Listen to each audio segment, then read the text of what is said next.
Are you ready? Yesayya shalom అని చెప్పి, యేసయ్య shalom shalom shalom అని చెప్పి, సమాధానం అని చెప్పి 5 అద్భుతమైన విషయాలు తెలియపరుస్తున్నాడు. అష్యూరెన్స్ అంటే భరోసా, హామీ. యోహాను సువార్త 20:20 ఆయన అలాగు చెప్పి వారికి తన చేతులను ప్రక్కను చూపగా శిష్యులు ప్రభువును చూచి అష్యూరెన్స్, హామీ ఇస్తున్నాడు, నేనే మీతో ఉంటా. చేతులను చూపెట్టాడు, ప్రక్కను చూపెట్టాడు. ప్రభువును చూచి, వరాల్ని చూచి కాదు, స్థలాల్ని చూచి కాదు, విజయాల్ని చూచి కాదు, ప్రభువును చూచి అష్యూరెన్స్, నేను మీతో ఉంటా. 10 ఎకరాల స్థలం ఇస్తానల్లా, 100 ఎకరాల భూమిని ఇస్తానల్లా, బంగారం ఇస్తానల్లా. యేసయ్య అందే, నేను మీతో ఉంటా. ఇదే మోషే అడిగింది. దేవాది దేవుడు అన్నాడు, నేను నీకు అన్నీ ఇస్తా, కానీ నేను నీతో రాను అనగానే మోషే దేవాది దేవుడితో అన్నాడు, నాకు విజయం వద్దు, ఘనత వద్దు, స్థలాలొద్దు, భూములొద్దు, విజయం వద్దు, నువ్వు నాకుంటే చాలు. ఇదే దేవుడు చేస్తున్నాడు. శిష్యులను అడగల, కానీ యేసే అన్నాడు, నేను మీతో ఉంటా. అక్కడ మోషే అడిగాడు, ఇక్కడ 10 మంది శిష్యులు అడగల, నేను మీతో ఉంటా. ఒక మంచి రాజు ఉండేవాడంట. ఆ రాజుగారు తన పిల్లల్ని మాత్రమే కాదు మంచి మంచి విద్యాలయానికి పంపించేవాడు. ఏం చేసేవాడంటే తన బిడ్డలు మాత్రమే కాదు చదువుకోవాల్సిందని చెప్పి తన రాజ్యంలో ఉన్న పౌరులు వారి యొక్క బిడ్డలు కూడా బాగా చదవాలని చెప్పి మంచి మంచి స్కూళ్ళు, కాలేజీలు తన రాజ్యంలో స్టార్ట్ చేసేవాడు.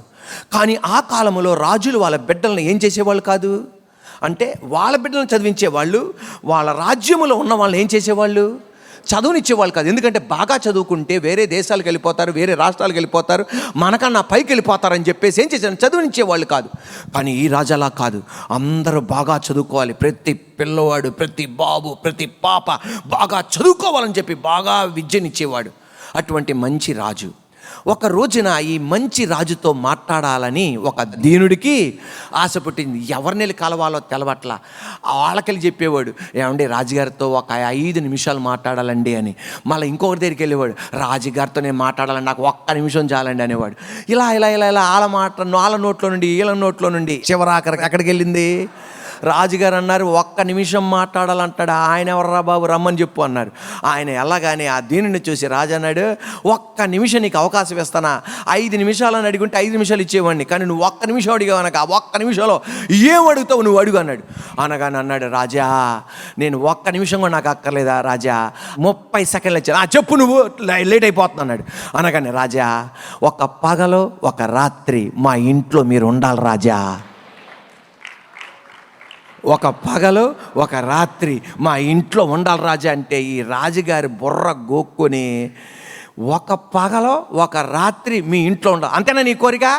అంతే నా కోరిక. 30 సెకండ్లు అయిపోయింది. ఆ రాజా వెళ్ళిపోతుంది. ఊరాయా బాబు, తన మంత్రులను పిలిచి ఆయన అడ్రస్ కనుక్కోండి, కనుక్కోండి.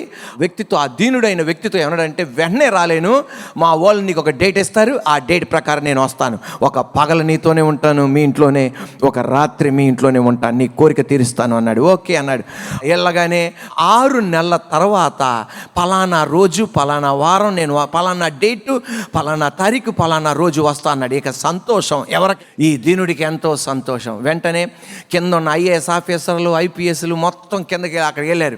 అక్కడికి వెళ్ళి చూడగా రోడ్లు ఎలా ఉన్నాయంటే పిచ్చి పిచ్చిగా ఉన్నాయి. చెత్త కుండీలే కొంత నీట్గా ఉంటాయి, అలా ఉంటాయి. వాళ్ళ ఇల్లు చూస్తే అబ్బబ్బబ్బబ్బబ్బబ్బ పశువుల పాకన్నా బాగుంటుంది, అంత దీనంగా అబ్బబ్బ మరీ మురికిగా ఉంది. ఇది అంతా వెళ్ళి రాజుగారు చెప్పగానే, రాజుగారు అన్నారు, మొత్తం సరిచేయండి రా బాబు, నేను అక్కడ ఉండాలి కదా అని చెప్పగానే మొత్తం దారి చేశారు. 6 నెలల్లో మొత్తం చేసేసి ఒక బంగ్లా కట్టేశారు, అన్నీ కట్టేశారు. 6 నెలల తర్వాత రాజుగారు ఆ ఇంటికి వెళ్ళి పగలున్నాడు, రాత్రి ఉన్నాడు. ఉండగానే పొద్దున్న రాబోతుంటే అన్నాడు, ఏం కోరికయ్యా ఈ కోరిక, పగలున్నాను రాత్రి ఉన్నా కదా, ఏం కోరిక కోరేవన్నాడు. రాజా నేను ఏ కోరిక నేను అడిగినా నా స్థితి మారదు, నువ్వు నా ఇంట్లో ఉండటం వలన నా స్థితి మారింది, నా దారి స్థితి మారింది, నా ఇల్లు స్థితి మారింది, నా బిడ్డల స్థితి మారింది, నా ఇండ్లు ఆకారం మారింది, లైటింగ్లు మారినాయి, చీకటి మారింది. నువ్వు ఉంటే, ఒక్కరోజు ఉంటేనే నా స్థితి ఇంతగా మారింది. ఈరోజు సర్వశక్తి గల దేవుడు చెప్పేది, నేను మీతో ఏమీ తీసుకురాను, నేనే మీతో ఉంటా. ఇప్పుడు ఆమెనన్నాలి, ఆయన ఉన్నాడా, సమాధానం ఉంది. ఆయన ఉన్నాడా, అన్నీ మనకున్న యేసయ్య నామములో. నీకు కావలసిన ఆత్మ సంబంధమైనవి ఆయనలో ఉన్నాయి, ఆర్థికమైనవి ఆయనలో ఉన్నాయి, వ్యాపార సంబంధమైన ఆయనలో ఉన్నాయి, డబ్బు పరమైన ఆయన ఉన్నాయి, ఆరోగ్యపరమైన అన్నీ ఆయనలో ఉన్నాయి. అష్యూరెన్స్ అంటే హామీ, భరోసా. బి పీస్, సమాధానం. పీస్, సమాధానం. యోహాను సువార్త 20:21 అప్పుడు యేసు మరలా మీకు సమాధానం కలుగునుగాక. తండ్రి నన్ను పంపిన ప్రకారం నేను మిమ్మల్ని పంపుచున్నానని వారితో చెప్పాను. Are you ready? ముయ్యబడిన తలుపులు, ముయ్యబడిన కిటికీలు, దాంట్లో అడుగు పెట్టాడు. ఒక మాట మీరు గమనించండి, 33.5 సంవత్సరాలు యేసు ప్రభువారు దేవుడు మనిషిగా సశరీరుడిగా వచ్చాడు. ఈ 33.5 సంవత్సరాల్లో ఎప్పుడు అలాంటి జరగల. పునరుద్ధానుడైన తరువాత ఆ రెజరెక్టెడ్ బాడీ, పునరుద్ధాన శరీరానికి ఇటువంటి యాక్సెస్ ఉంది. ఈరోజు నజరేయుని యేసే నామములో ఈ రోజున మన శరీరానికి తలుపులు ముయ్యబడగా, కిటికీలు ముయ్యబడగా మన ఇంట్లోకి వెళ్ళిపోయి నుంచోలేము. అలా నుంచుంటే ఇంట్లో ఉన్న 5గురికి హార్ట్ అటాక్ వస్తుంది. కానీ మనం కూడా ఒక రోజున తిరిగి లెగుస్తాం, మనకు కూడా పునరుద్ధానం కలుగుతుంది. యేసై కలిగిన అదే శరీరంతో మనం కూడా ఆపరేట్ అవబోతున్నాం. వెంటనే యేసు ప్రభువారు అన్న మాట ఏంటి తెలుసా? Are you ready? మీకు అదే గనక నువ్వే యేసయ్యవైతే, అదే గనక నువ్వే యేసయ్యవైతే, అదే గనక ఆయన నీడ దగ్గర కూడా నేను రావడానికి, టచ్ చేయడానికి యోగ్యులం కాదు, నేనే యేసయ్యనైతే ఫస్ట్ మనం ఏమన్నా తెలుసా? నమ్మక ద్రోహుల్లారా, నేను తిరిగి లేగననుకుంటున్నారా? మీరు ఎలాంటి వాళ్ళరా? మీరు అన్నం తినడా నా చుట్టూ తిరిగారు రా బాబు, డబ్బుల కోసం నా చుట్టూ తిరిగారు, అద్భుతాల కోసం నా చుట్టూ తిరిగారు, పండి బయటికి. నమ్మకస్తులైన 12 మందిని ఎదుగుతున్నాను అనేవాళ్ళం.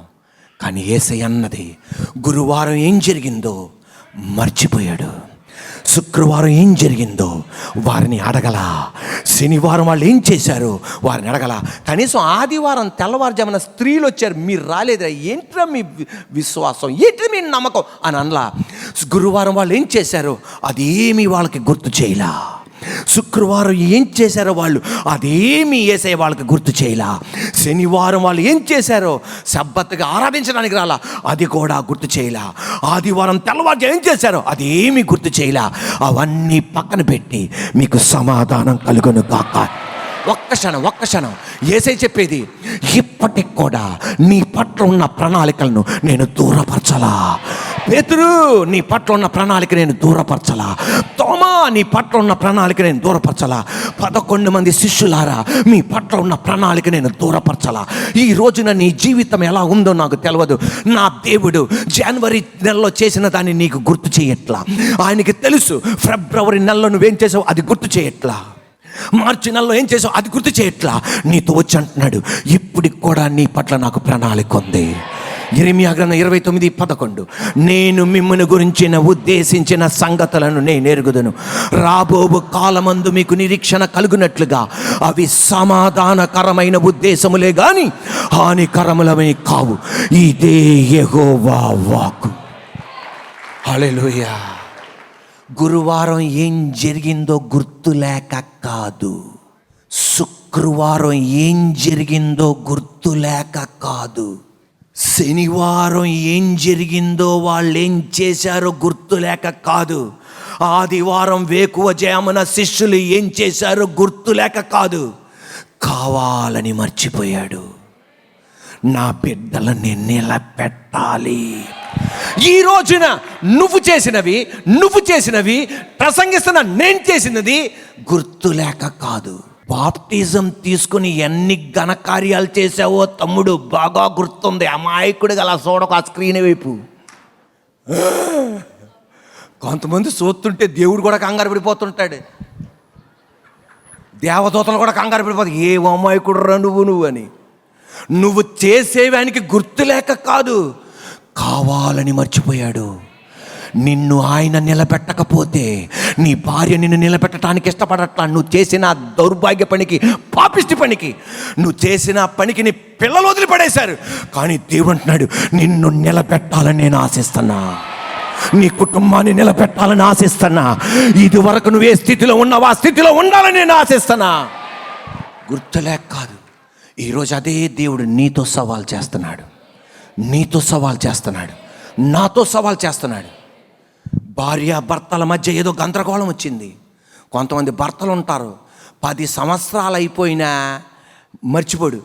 నాకు తెలిసే మీ నాన్న ఏం చేశాడో, టీ కూడా ఇవ్వలేదే, నాకు టీ ఇవ్వలేదు, అది మీ నాన్న స్వభావం.